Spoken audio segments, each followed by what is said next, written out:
Kasalanan ito. Pero I keep on praying for all the leaders who have in the land. Sana po magising tayo sa katotohanan sapagkat ako po ay nag-travel din naman doon sa ano. No? I traveled in the US for almost 8 states. And every people that I've met, we're always discussing what is the recent issue dito po sa atin sa Pilipinas. Even in Asia, Taiwan, sa Macau. Grabe. Sabi ko, wala akong magawa sapagkat ito ang nangyayari. Pero sabi ko sa kanila, sama nyo na lang kami sa dalangin ninyo. Sana magbago ng tuluyan ang nangyayari po dito sa aming bansa. O yun po, sir. Kung ano yung masasabi yung forthcoming rally na gagawin.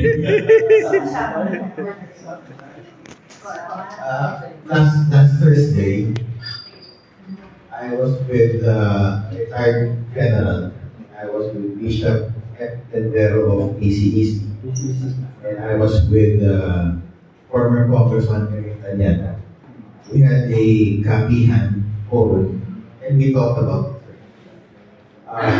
lumalabas kasi they're trying to drum up support by creating as much noise as they can every Friday leading to November 30, which coincides with Bonifacio Day. And then, briefly, kung tinanong ko, bakit noise barrage? I understand the candle lighting. Diba, Pastor, light. Or dark. Naintindihan ko yun, pero yung noise barrage, parang sabi ko, wala yan ng biblical correlation. And then all of a sudden, somebody told me about the story of Joshua and Jericho. Yung Jericho kasi, I am not as Bible expert also.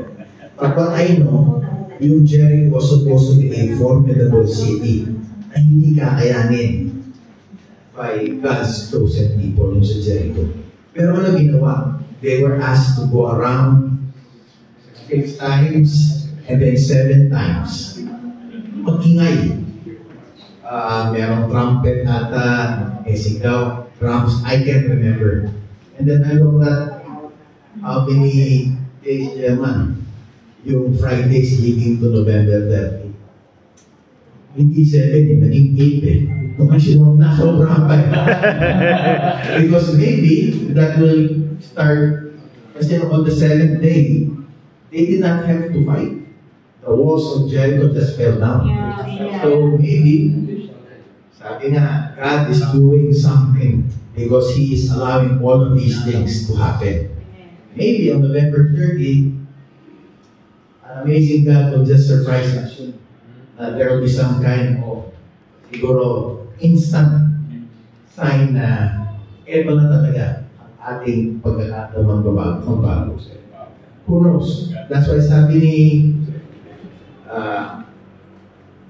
retired general there during that forum was not optimistic na may makukulong, makakayo naman tayo sa Napoles, kaya lang makukulong. Congressman Eric Tanyana was cryptic in his message na sana si Ombudsman walang hihilingan. Ulit na rin niya yung makamag-anak ni President Marcos kahit alam naman ng karamihan na si Ombudsman Remulla will be allied to the President and his family. Pero ang sabi ni Bishop, all of these things, we have to remain patient and persistent, but most importantly, prayerful.